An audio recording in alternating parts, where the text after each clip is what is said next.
Dave, I know you gave an update on Grayson, but are there any updates at this point on guys like Hollywood Smothers, Brandon Cisse, Dakari Collins, and Val Erickson that missed this game as well? No. Okay. Um, at this point, is there any other guys that you expect to have back for this upcoming game? Yeah, I don't have to discuss injuries, Corey, so I'm not going to. I'm giving you the update on Grayson because of how public the injury was. But there are no rules around that, and I'd rather not talk about their health. Okay, I completely understand that. As far as the game coming up against Syracuse, Kyle McCord, what have you seen from him as far as his play to this point? You can see that he's experienced, knows where he's going with the football, has touch, has strength of his arm, can scramble to throw. He's not really a runner, although he did have a really good run for a touchdown where he jumped over a guy on the goal line in their last win. But he is more of a scrambler to throw the football. And he's got weapons around him. He does. And they got a lot of different type of pass game. They use the screens well. They throw it down the field, vertical, horizontal, both. But he's a good quarterback, man. You can tell that he knows what he's doing and he's playing at a high level. Ethan McDowell. Hey, coach. CJ's now has played in 5 games, and in 2 of those games, he had to come in for an injured Grayson McCall. And then, of course, he had to start. His first start was on the road against Clemson. So he's been in some tough spots. How have you seen him respond to those spots, and what makes you confident and having him under center moving forward as long as he is? Yeah. Well, he's handled adversity very well. He's got great energy and enthusiasm and belief in himself. He gets better with each game. You can see him improving. And he loves football. He just really enjoys the process of going through the game plan and practice. And he's not an excuse guy either. When he makes a mistake, he's the first one to own it. I just think he's the guy people want to play for. And he's also a great teammate. I mean, he hurts for Grayson, and Grayson's a good mentor to him. And Lex Thomas the same way. Those guys are really tight, that group of guys. And so CJ is going to play well. He's going to come in and play really well. I'm excited for him. Noah. Hey, Coach, as you mentioned, you guys are 6 games in at the halfway point. How would you assess where the run game is at this point of the season? I would say early on it was pretty bad, and it got better. Thought it got quite a bit better against Clemson. NIU, not great. I think we had some good runs in that game, but we didn't turn the ball over, and that was a physical front. Had some good runs in this game. I think if you watch the game, how our game plan was, there was a lot of plays that were runs where we threw the football. And so we took the numbers, took the leverage, I guess you'd say. Had we handed off some of those, there could have been some pretty explosive runs if you look at how the box was on some of those plays. So there are improvements in some ways. Am I happy with it? No. I'll tell you what I am happy with. I'm happy with how hard the receivers are blocking. I think Kendrick Rafael is running really hard, physical, making plays with his feet. So I am happy with that part of it, but we can get better there. And then a quick follow-up, you talked about Kendrick. How have you seen him grow from his freshman year to his sophomore year? Well, he's gained weight. He worked really hard in the offseason to help himself, one, for his health, but two, for protection, to be able to take on linebackers. I think he learned a lot last year, being a little undersized. And so his work ethic has helped his durability and strength. The game's a little bit slower for him. I think he's just got reps, and you get better and better, but he's really competitive. And I'm not surprised, the high school he played at in Naples High, that split back veer offense. He's kind of both tailbacks in that offense, or fullbacks half the time and tailbacks half the time. They blocked as much as they ran the ball. So he's brought up as a tough running back, not some guy that's just a skill back there. He likes the contact of the game. James. Dave, you may already have just touched on this, but the passing numbers for you guys was up this week in terms of attempts. Is that a lot based off of RPOs and different things like that, or was it the game plan to go in and really look to throw it a little more? Yeah, it's both. We wanted to get the ball to our outside guys, but a lot of the run game in college football, not just for us, You know, if people are going to play a certain way in the secondary, you're going to take what they give you at times with bubbles or smokes or slants or hitches or outs and make people put bodies on bodies to lighten the box, you know? And so when we were getting those lighter boxes, softer secondary pictures, we were throwing the ball out there more because of what they were presenting. And that's why the numbers were up. If you actually look at the play itself, you're going to see a lot of run blocking going on those quick throws because they were run plays with tagged RPOs. And just to follow up, the 4th and 9, they picked up running the football. Can you just discuss that play a little bit? What went down up front? Yeah, we had a line stunt. We were playing coverage on the play. You know, obviously, he wasn't a quarterback that ran around a lot. We had a 4-man pass rush called, and we did a poor job executing the line stunt. We got no penetration, no disruption. The game we had called is actually a really good game for quarterback draws and things like that, and we didn't execute it very well. We had worked hard on that. I know it was something Coach Wiles spoke a lot about yesterday in our meeting. He was disappointed in that play. Felt like we'd be able to capture the quarterback with that game, and obviously they did a better job than we did on that play. That was a tough one. You get somebody 4th and 9, you ought to get off the field. Thanks, Dave. Yep. Jaden, Have you talked to the league at all about just the what happened on the play and looking at the targeting rule? Yeah. Yeah. Yeah, I've talked to the league, and I can't discuss that conversation. That's private. I have a lot of respect for Al Riveron, head of officials, and that's one thing we don't do is publicly talk about those conversations. I think he and I are on the same page with the fact that the targeting rule itself needs to be studied. I think the language in it puts the refs in a tough spot, particularly on a play like that one. I mean, you guys have watched a lot of football. There's not a lot of plays where a helmet comes off and at the same time someone else is coming in to hit him like that. And so it really highlights the rule and the verbiage of the rule. And so, yeah, I do think in talking to him, there's going to be a lot of conversation from an officiating side about the language of targeting and is this the right way to officiate the rule? I know he felt terrible about what happened, and I have a lot of respect for him and how he does his job. And to follow up, so the play wasn't ruled dead because the ball came out before Grayson hit the ground. Is that correct? Yeah, it was a fumble.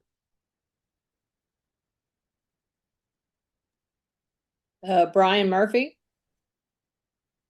Yeah, thanks. Just to follow up on that real quick, should the play have been ruled dead when the helmet comes off? I thought normally they rule a play dead. Yeah, it's a good question. The ball came out simultaneously, so they didn't rule it dead. I could see where that could happen, but again, you're asking me to officiate, and I'm not an official. You know, I mean, some of those calls are on the field in the moment.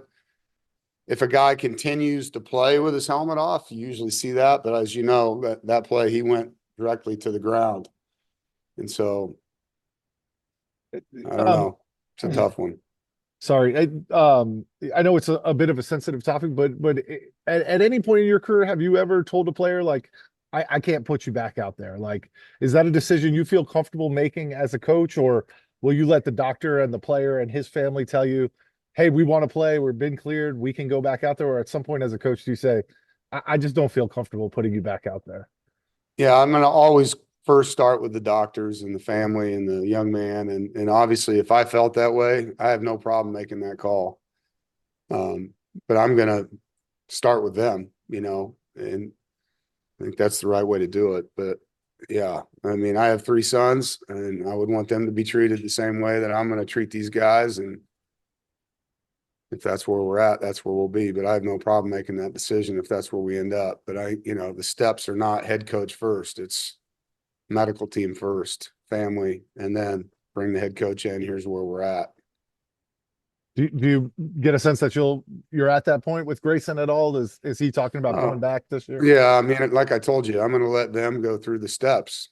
And once we do that, then we'll have a conversation publicly. But he deserves that opportunity, Brian. I'm not going to supersede what he's asking for. Rob. Yeah, Dave, you mentioned the changing fronts and schemes that Syracuse does defensively. How difficult is it to prepare for that? And does having a younger quarterback sort of accentuate that difficulty? Yeah, I mean, I think we got to get into our game plan here and see where we think their weaknesses are and what their tendencies are and why they're getting into these fronts. You know, how random is it? You know, is it more down and distance? Is it more formation related? Is it was just this team they did that and it never showed up again? Like when you just watch 5 games, it's all over the place. You know what I mean? But when you start to really get into it, you can find out how challenging it really going to be. And at this point, I couldn't tell you that. Like we're in the middle of game planning right now. So, but for a freshman quarterback, he's seen a lot, man. Rob, I mean, Clemson presented everything, you know. NIU did a lot of stuff on defense. CJ's already seen a lot, and he's got a veteran center with them, and we'll have to make the plan, obviously, one that he feels good about, and that's our job as coaches to help him with that. Yeah, and I hear you in terms of you're making your plans now, but let's assuming that there are deviations and such, is this a week where maybe Grayson being on the sideline helping out could be really vital for your team? Speaking to Bailey and to Lex. Yeah, I mean, Grayson's going to be a coach one day, I have a feeling, and he's pretty damn good with those guys, you know. So if that's where he's at helping them, he's great, you know, with those guys on the sideline. And no matter what it is, you know, whether they're playing us an odd the whole game, 4-2 the whole game, or both, he's going to be really good with those guys on the sideline. Thank you, sir. JC. Obviously, you've talked a lot about McCord and you mentioned Diggs and then Meeks, the wide receiver. They all came through. They all came through the transfer portal. Big picture wise, does it show how fast a team can turn things around? Because if you take those 3 guys off, Syracuse is a radically different squad. Yeah, I mean, I think getting the right guys that fit a need, and guys that are good players can really help you. I mean, you see it both ways in some cases. But yeah, I think the portal can be a transitional thing, particularly for a new coach coming in, you know, where they may have had some glaring spots, as you mentioned. I mean, getting the quarterback that they have right now has completely changed his opportunity as a head coach in year one. And you go back to when I got here and I got Jacoby Brissett, but he had to sit out for my first year.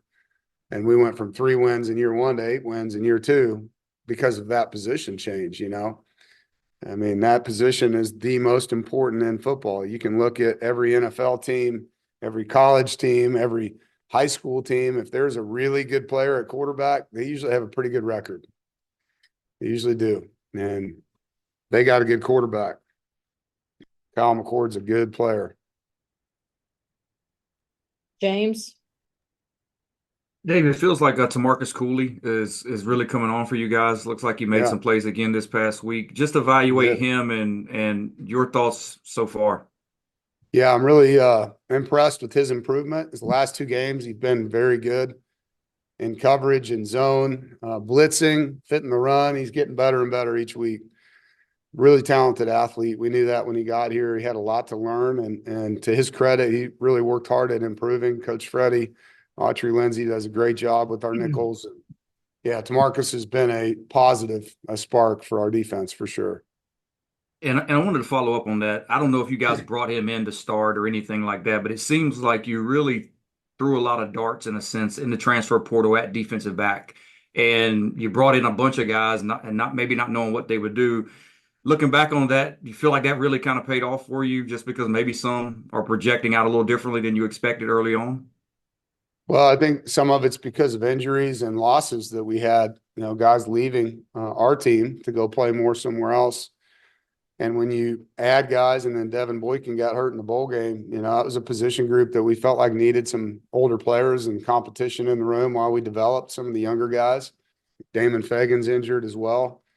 And so our returning guys weren't healthy, and we had some good freshmen coming in who I really am excited about. And Ronnie Royal is going to be a really good player here. Assad is going to be a really good player. Javon Bailey's getting better. But you don't want to go from, you know, senior to true freshman at every spot. You want to have that differential. And so we knew we needed to add some guys. And, yeah, did we take too many? I don't think so. I mean, they've all played and competed, and some of them have been banged up along the way. But the reason we did is pretty obvious. Thanks. Jaden. I hate to go back to Grayson, but I don't even know if you can answer this, but are you able to share what sort of tests were performed on Saturday? After the game? Yeah, at the hospital. Yeah, I mean, he went through every test you can go through. But I'm not going to get into it. I mean, look, he's at the trauma center. That's the #1 trauma center in Wake County. They put every single resource into what they do and had really glowing results coming out of there other than he has a concussion, so you feel good about it because as you all know, head injuries can have a lot of other things, swelling, blood and all, none of that. So, feel fortunate that all we're dealing with is a concussion, but for him, there's been multiple in his career, as you know. So, yeah, but the hospitals here in Wake County, and we're fortunate, in the Research Triangle to have the medical care that we do. 2 more. Corey. Dave, Justin Jollie has had a strong start to the season so far to this point. Had a big touchdown the other day as well. Just your thoughts on what you've seen from him to this point, a guy that's been able to make a lot of guys miss on tackles, and obviously that's been able to make some contested catches too. Yeah, he's a really good ball catcher. He's good yards after catch. He's hard to tackle. He's quick feet, good in space, elevates for the ball, can track the ball. He's competitive.